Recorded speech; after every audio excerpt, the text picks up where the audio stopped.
Kriminologinya. Ngebully orang kayak gitu. Kejahatan kita tuh paling tinggi di media sosial. Virtual police itu apa? Cakap tak cakap, yang penting mantap. Wih, repotin nih. Kupi, santai aja bro. Apa kabar? Alhamdulillah baik. Baik ya? Gua bukan ya? Buka, santai. Lu aman kan? Udah cek kan? Aman. Gue baru cek juga sih minggu lalu. Aman? Aman lah.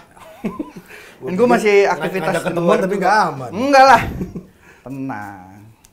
Sibuk apa lu sekarang? Gue tongin ya? Ya, gue masih ngajar-ngajar aja nih bro. Ngajar? Lu di mana sih ini ya? Gue sekarang ngajar di Budi Luhur. Assalamualaikum. Ya. Enak banget nih bau-bau sedep apa ini? Untung Nih, gelasnya kan? cuma 2. Wih, ada siapa nih temen Doroy? Wah, Kit. gua bawa bangku nggak apa-apa ya? Iya, kan baru ketemu. Iya, kenapa? Tenang dulu kenapa Lah, sih? kenapa? Duduk. Loh, gimana dong gua? Duduk nih gua. Duduk. Di bawah. Oh, di sini. Duduk sini. Hakikatnya Iya. hilang. Bawah aja ya. Bro. Iya, bro. Jangan bawel dulu. Apa nih? Hand sanitizer dulu. Udah datang. Bukan ya, salah gua. Gua kira iya hand sanitizer dulu. Emang lain ya. Iya, salam kenal Sehat, dulu Bro. nih. Sehat. Apa sih lu? Gua udah kenal sama lu, gua belum kenal sama dia. Bro, Wah, apa begini bro? apa begini nih? Gimana kalau kita begini? Kita blockingnya begitu. Sehat, Lucky. Iya. Lagu dia. Bangkit. Temen gue nih. Lucky, temen gue. Nggak percaya gua. Nggak percaya. Nggak percaya. Kan lu gua doang sama Dita. Lu temennya gue doang. Oh, gua ya? Gua kira. Kalau gue banyak. Ngomong-ngomong nih kenapa ada 2 gelasnya Iya. cuma 2? Gua kagak lu hormati sebagai kawan lama lo. Yang tamu dia. Iya ya. Lu kan ujuk-ujuk dateng, tahu ngambil kursi gue dari sono. Ya gimana? Gua udah hafal semua tata Iya sih. Iya. Ya udah. Gua Apaan sih? mandiri. Atau ini buat lo? Enggak apa, Bro. Oh. Gua mandiri anaknya nih. Nih, tuh. Lain sendiri. Wah, Lain dari sendiri. mana ada kopi tahu-tahu. Pakai kemasan lagi. Teman-teman. Udah, aku lagi mau ngobrol. Udah, ya. Lagi ngobrol ya? Ngobrol apaan nih ngomong-ngomong? Nah, tadi gue baru nanya. Nah. Apa lu tadi? Gue ngasih ngajar Ah. di tentang kejahatan, kriminologi. Astagfirullahaladzim. Ya Allah. Jadi orang-orang yang kayak begini. Gua baru datang-datang ngomong kejahatan. Gimana? nih? Mau balik nggak Emang lo? siapa dia? Mau balik nggak lo? Emang apa? Apa sih istilahnya yang bener apa Lucky sih? apa emang dia? Gue sekarang ini sebagai dosen, tapi kalau di media-media sebagai kriminolog. Mampus gua Tapi pulang. bukan kita Gua buat pulang. kejahatan. Gua bilang makasih ya. Gua pulang ya. Duduk dulu. Balik Gimana? dulu. Duduk dulu. Duduk. Duduk Wah, dulu. takut nanti gua Lo nggak tahu kan ditanya lagi. kriminolog apaan? Yang suka nangkepin orang. Bukan. Salah. Nah itu Apa? Emang apa kriminolog? daripada menurut gue so tahu kan. Nah, tanya orangnya. Ya kita sih sebenarnya kayak Apa? melihat perilaku-perilaku kayak Astagfirullahaladzim, tuh kan. Ntar dulu, tenang. Iya, maaf. kayak Mawar ini ya. Kayak Mas Bangkit ini maksudnya adalah ya ada yang berbuat jahat, ada yang nakal, ada yang menyimpang dan ada yang juga yang lurus itu kayak gimana sih. Jadi semuanya sih kita nggak. Jadi jadi kriminolog adalah mempelajari Kriminologinya. Oh, sorry, Kriminologinya. kriminologi itu adalah ilmu yang mempelajari mengenai Kejahatan, penyimpangan, kenakalan sampai ya kayak konflik dan lain-lain. Berarti Kalau ini kan kayaknya ada konflik batin juga. Gak cuma batin loh. Biar kata lu baru nih teman gua nih. Konflik gua bukan di batin. Apa aja? Ekonomi, logika, Sama IQ. iya, bercanda. Iya, lo berarti kriminolog berarti. Kriminolognya kita. Kriminolog. Tapi ini nggak nih kriminal. lo krimalam. Lumayan halus gitu gua. Lanjut boleh. Iya. Enggak, tadi gue mau ngundang lo ke sini. Itu mau ngobrolin itu, apa namanya, kan gue masih sibuk nih di medsos gitu. Oh iya, lu sekarang katanya di medsos ya? Iya, masih Masih kerjaan ya? gue masih situ, analisa di medsos. Nah, cuman apa namanya, gue mau nanya sama lo, kan kalau lagi rame lo pasti ngikutin dong kasusnya. Gue sekarang Dewa Kipas nih. Jam, Ah, jam 3 kan lagi- nanti lagi kan. rame. Main Ah. congklak. Takutnya nggak apa-apa. Mohon maaf nih, Dewa Kipas dia kipas. Bukan, Dewa Kipas itu kasus, bukan kasus lah, kejadian ada akun yang ban gara-gara dianggap bermain curang. Dia main catur Dia online. main catur. Oh, catur online. Jadi nggak yang kita main pakai papan. Nah, dia mainnya online. Dia kebetulan lawannya atlet dari Amerika ya kalau nggak salah ya. Namanya Levi. Nah, itu Levi. setelah selesai dia menang. Dilihat katanya statistiknya tuh dia pokoknya curang lah gitu. Gue juga nggak ngerti catur. Cuman intinya dianggap bagi para pakar-pakar catur itu ini akun itu ya, akun itu curang. Nah, yang jadi hebohnya adalah netizen kita kemudian tidak terima, lalu mulai membuli. Yang dibully itu si platformnya nih, si chess.com-nya. Termasuk si Levi-nya Levi-nya. juga. Levi Termasuk ini yang Levi-nya. lawannya tadi. Itu dibully. Jadi bukan lagi Dikata-katain ngomongin gitu. caturnya, tapi Iya. udah bagaimana pengen ngata-ngatain aja jadi jatuhnya. Nah, itu makanya gue pengen nanya nih sama lo. Kan tadi sebenarnya gini, satu soal Dewa Kipas, Iya. satu lagi kemarin juga ada kasus soal All England nih. Iya, kita Yang rame. suruh pulang ya Indonesia ya. Sampai akunnya hilang. BWF. Iya, akun WWF-nya tuh sampai hilang karena katanya dibully, di-report. Nah, gue pengen nanya, sebenarnya menurut lo kenapa sih itu kayak gitu perilaku di medsos tuh orang bisa itu kan sebenarnya kejahatan kecil kan ya, kayak Iya. ngebully orang kayak gitu. Bahkan ada Sederhana sampai lah ya. ancaman loh. Kita ngopi dulu boleh nggak? Iya, boleh. Keburu dingin. Bully-bully. Apa sih? Hobi lu kan bully. Bully apa? Makan daging kambing bully. Bukan ya? Bule, Kambing bule. ya. Kebuli. Kebuli gitu. Mau bahas apa nih? Gule apa? Nggak. Gulinya Iya, jadi sebenarnya sih gini, kayak gampang lah, kayak kita sehari-hari kan suka bercanda. Kalau misalnya ke saya Mas apa Mbaknya ke Mas Sayang Bangkit aja, kan, sayang. ke Mas Bangkit kita suka ya cerita-cerita kayak tadi. Nah kadang-kadang karena kita konsepnya ketemu nongkrong dan lain-lain, kita tuh lupa kalau kita tuh menggunakan media sosial. Iya. Jadi masih ke bawah nih omongan yang tadi kita sebutin dan lain-lain dan apa namanya kacaunya kalau di media sosial itu kan Siapa aja bisa. siapa aja bisa ngakses dan dalam tanda kutip tuh kayak abadi gitu loh. Iya. Begitu lo capture misalnya, ya bisa dilihat lo, Udah. bisa dilihat lo, bisa Iya, disebarin ke seluruh Indonesia misalnya kayak begitu. Padahal nggak kayak begitu aslinya.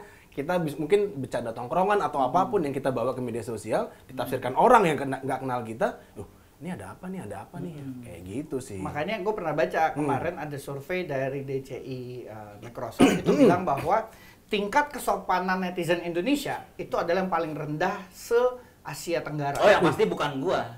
Oh iya, Lu dia bukan netizen Asia. mana? Dia bukan Asia Tenggara. Ethiopia, Apa- Ethiopia. Iya. Ethiopia kan. Pas gua. emang dia. Sama apa macan tutul ya. Tapi nggak itu juga sih menurut gue. Data itu juga kemudian diperkuat bahwa dari Cyber Polri, di Cyber Polri, patroli cyber itu mengatakan bahwa kejahatan kita tuh paling tinggi di media sosial itu memang penyebaran konten provokatif dan negatif. Ya. Jadi kalau dibilang kayak begitu, tapi gue menariknya kayak gini. Kadang-kadang beberapa ulasan tentang masyarakat kita kalau ketemu langsung itu dianggapnya sopan, gotong royong. Tapi begitu masuk media sosial, Udah, Be- puas. Nggak, tapi gue juga curiga gini. Dulu kan kalau nggak salah ada apa organisasinya apa gitu, PBB kalau nggak salah yang melakukan survei masyarakat yang paling ramah itu disebutnya Indonesia. Betul, Tapi betul. in real life ya, bukan Iya, bukan in di real, medsos in real. gitu ya. Nah, itu gue curiganya adalah ini orang-orang bule datang nih terus nanya gitu kan, mungkin bahasa Indonesia patah-patah atau gimana. Orang Indonesia kan cenderung kalau ketemu orang bule senyum. Iya. Jadi dianggap ramah. Mungkin meskipun nggak? senyumnya berarti gara-gara nggak ngerti. Padahal Tapi nggak juga sih, maksudnya gini. Gua rasa nggak cuma Indonesia. Maksudnya adalah saat kemudian orang-orang lain dengan kultur yang berbeda, apalagi di Indonesia, kita kan saat kemudian menggunakan medsos ya, kalau yang gua pelajarin ya, itu kita bisa nggak jadi diri kita sendiri. Iya Karena sih. kenapa? Kadang-kadang kita nggak pakai real name di situ. Iya. Terus kemudian kita nggak tahu kalau batasan-batasan apa sih yang perlu kita bahas di sana. Terus kemudian kita nggak tahu bercandaannya pada titik mana sih. Makanya dalam konteks tertentu ada yang dark jokes itu dianggap sebagai suatu penghinaan kan, dan lain-lain. makanya lu kalau di Instagram gua lihat nih Pak. Pak. Lapor Pak. Ngomongnya kriminal kali. Bawaannya Jadi deg-degan. deg-degan mulu makanya. Ini dia nih biasanya kalau di Instagram story nih ya, dia curhat-curhat nih. Duduknya nggak begini. Gimana dong? Beda. Iya. Di pangku aja, Pak. Iya, dia nih biasanya curhat-curhat tentang curhatan sama pacarnya lah. Tapi di nggak bawah salah, medsos. sebenarnya Nggak nggak apa-apa? salah, nggak salah. Oh. Maksudnya adalah saat kemudian kita tahu batasannya, tidak spesifik kemudian menyebutkan nama, tidak menjelek-jelekan, tidak provokatif. Saya rasa masih Oh, masih sah aja, boleh. masih sah aja gua rasa. Karena kan misalnya gini, gue lagi kesel sama dia nih, gue nggak bisa ketemuin dia nih, dia ngeblok gue harus lewat mana? Segala macam kayak begitu. Nah, sekali lagi, tapi ada poin kedua nih, ada orang-orang yang mengamati, ada orang-orang yang kemudian memberikan tanggapan. Nah, kalau kita nyebutnya bystander di situ, misalnya gue temenan sama dia, tapi gue nggak temenan sama dia nih, dia temenan sama Doroy. Nah, otomatis dia akan tahu. Gue misalnya komen apa ke lu. Iya. Karena dia nggak tahu kita kayak gimana, dia nanggepinnya gue, oh ini orang kok kasar banget sih, segala Arogan macam. gitu Arogan ya. atau padahal gue mungkin ngomong ke dia atau apapun udah hal biasa misalnya kayak gitu. Iya ya. Jadi ya kita harus posisikan yang hal-hal yang kayak Kita harus gitu tahu sih. konteksnya juga. Konteksnya Cuman juga. kadang kan ya bener juga sih. Itu bisa dilihat orang lain. Bahkan Rudet yang jadinya dari orang lain tuh kadang lebih daripada isunya. Kayak contohnya si Gotham Chess sebenarnya saya rasa band yang dia lakukan itu udah selesai. Tapi karena isunya semakin distortif di situ, ya kemana-mana kan dianggap menghina Indonesia lah, nasionalisme lah dibawa-bawa, penghinaan terhadap orang tua lah, bahkan itu ya karena Dewa Kipas itu katanya masuk jadi kepolisian kan udah orang tua. Iya. Jadi udah bias, kita nggak tahu lagi esensinya seperti apa. Itu yang bahaya. Ini orang tua nih. Saya sering hina apa nih kali ini. Tapi Apa? Kit, gue mau ngingetin lu juga, Kenapa? harus hati-hati sekarang di media sosial. Kenapa emangnya? Sudah ada yang namanya virtual police. Nah, Jadi itu. polisinya virtual di dunia maya. Nggak ada. Nggak ada. Dipegang tembus. Hologram ceritanya nih. Sebenarnya Mohon apa maaf sih nih, ini? Mohon maaf Pak Polisi. Bercanda, Lapor, Pak. Pak. Lapor, Iya, Pak. Bercanda, Pak. STNK saya perpanjang Pak. Canda. Oh iya. Hati-hati loh. Udah bayar pajak. Udah bayar pajak ya. Virtual police itu apa? Jadi gini sebenarnya, gampangnya ya, gue gampang kayak begini deh. Kalau kita berkendara nih, ada polisi tidur, apa yang kita lakuin? Tidur. Bangunin Kan Pak. udah ada polisinya, udah ada polisinya. udah siang. Bangun Pak. Saya mau lewat Pak, nggak gitu dong. Maksudnya kan kita kan aware kan, Iya. mengurangi laju kendaraan, Iya, atau iya. bahkan mengerem dan segala macam. Nah, virtual police secara sederhana logikanya kayak begitu. Tapi konteksnya nggak di jalanan. Di dunia Di maya. media sosial, di dunia maya. Gampangnya kayak begitu. Jadi kayak kalau kita suka keliling nih, mungkin Doroy atau Mas Bangkit suka dulu siskamling, sederhananya kayak begitu. Cuman yang diawasin bukan rumah, tapi akun. Karena akun itu mencerminkan siapa sih pemilik rumah atau orang aslinya. Jadi sebenarnya kayak mengawasi kok. Jadi kayak misalnya kita punya CCTV, sebenarnya kita mau ngapain di CCTV itu kan ya terserah. Tapi karena kita tahu ada CCTV, kita mungkin akan kita jangan ngambil yang ini nih, bukan punya kita misalnya. Gampangnya Jadi, begitu sih. Semacam mengingatkan. Lebih ke arah mengingatkan. Karena juga ternyata nggak kemudian langsung ditindak kok. Sebagai contoh kayak begini deh, kita tahu saat kemudian kita pengen posting sesuatu di media sosial ya, terutama Twitter ya, kita kan akan diingetin nih. Bener nggak kita mau ngepost ini nih? Ya, Nah, betul. itu dari si platformnya udah ngingetin. Nah, saat kemudian udah diingetin lu masih batu, misalnya masih pakai kata-kata kasar, berarti kan ada yang salah dengan lu. Yang kita ini kan selalu salah nih. Berarti ada yang salah dengan dia. Kok Sebentar. kayak Kak Luki sebentar, saya mau ini. Teman-teman. Kasihan aku. sayang loh. Boleh lanjut. Iya, tadi sampai mana lagi? Bangkit nih. Sampai yang kita udah ditanya nih sama sosial media tetap batu. Iya, Tetap masih batu. Jadi Ya. sebenarnya udah ada apa upaya untuk pencegahannya kan. Nah, saat kemudian udah diposting, itu kan udah bukan punya lu lagi, Kit. Udah menjadi konsumsi masyarakat yang ada di platform yang lu gunakan, misalnya Twitter. Nah, itu pun juga saat kemudian terpantau sama virtual police, nggak kemudian lu langsung ditangkap. Saya sih mengharapnya begitu sih. Tapi jadi virtual police ini ngapain? Ngawasin. Ngeliatin, oke, terus? Iya, ngawasin. Kemudian saat kemudian ada yang tadi ada konten-konten yang diidentifikasi sebagai ada sara, ada hate di sana, Oke. ada hoax dan lain-lain, dia akan kasih reminder. Remindernya pun juga nggak kemudian disebarluaskan di misalnya di harian, nggak gitu kok. DPO bangkit dicari orang hilang enggak. Tapi akan langsung ke akunnya. Di DM gitu. Iya, di DM oke, atau oke. mungkin lewat email yang terdaftar. Gitu. Karena kan seringkali kan misalnya data-data yang di media sosial itu kan anonim. Bisa jadi emailnya email dia, alamat rumah siapa gitu. Jadi lebih personal sih, lebih sopan. Tapi efektif nggak tuh virtual police selama Nah, ini? kalau efektif apa enggaknya itu masih perlu diuji. Kenapa? Karena kan masih baru. Tapi maksudnya kayak begini deh. Kalau virtual police gue mandangnya lebih kayak toolsnya aja. Sebenarnya udah pernah ada. Kayak misalnya kampanye literasi digital. Ampuh nggak kira-kira? Sekarang masih cukup tinggi angkanya. Berarti dalam tanda kutip nih ya, masih belum cukup efektif. Ada cara kedua nih. platform dituntut untuk memberikan barrier lagi. Saat tadi itu gue singgung kalau mau ngirim, pikir lagi deh, lu bener nggak mau ngirim yang ini nih.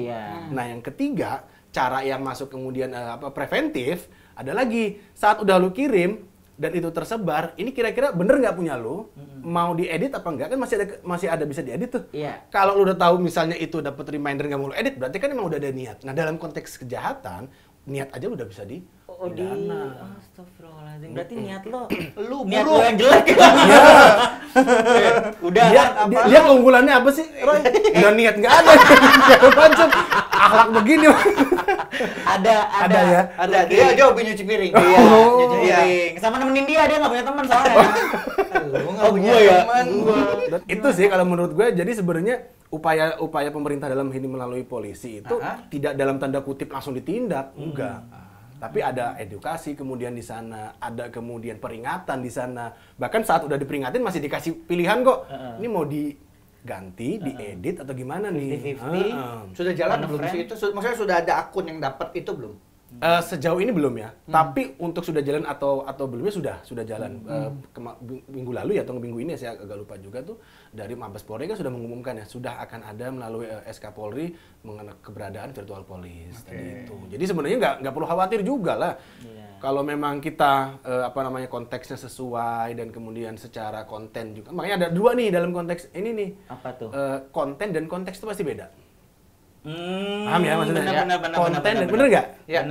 Misalnya dia pakai baju begini Biru. secara konten, tapi konteksnya dia mau kondangan. Kira-kira sesuai nggak? Nggak sesuai. Sesuai. Tapi kalau dia kayak begini, pakai baju renang, sesuai nggak?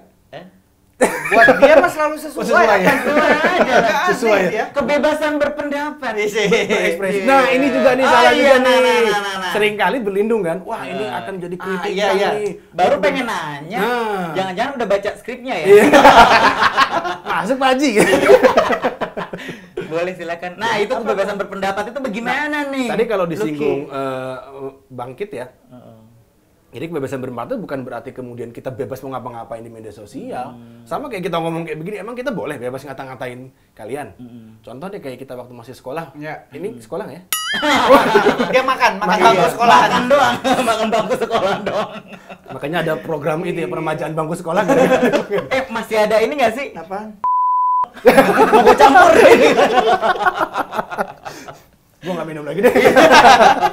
Lanjut silakan. Udah ada niat ya. Udah niat. Udah ada niat ya. Kejahatan. Waduh, gimana? Kejahatan. Tadi gue pengen ngomong mentol, iya. biar ada dengan dingin dikit gitu. Nggak ada harga ya. Iya, Jadi tadi kebebasan berpendapat bakal terganggu nggak dengan adanya ini? Nah, sekarang gue kembaliin lagi deh. Kebebasan yang kayak gimana yang mau kalian tuntut? Contoh kalau kita bercanda dulu suka, ya mohon maaf ya, ada yang misalnya panggil-panggil nama orang tua. Itu kan udah keseharian tuh. Ngomong kata kasar atau apapun. Emang lu mau pakai sampai gede? Kan enggak juga, lu bakal jadi orang tua. Bener juga. Nah, kayak begini apakah masih dianggap bebas? Begitu juga saat misalnya kita di medsos.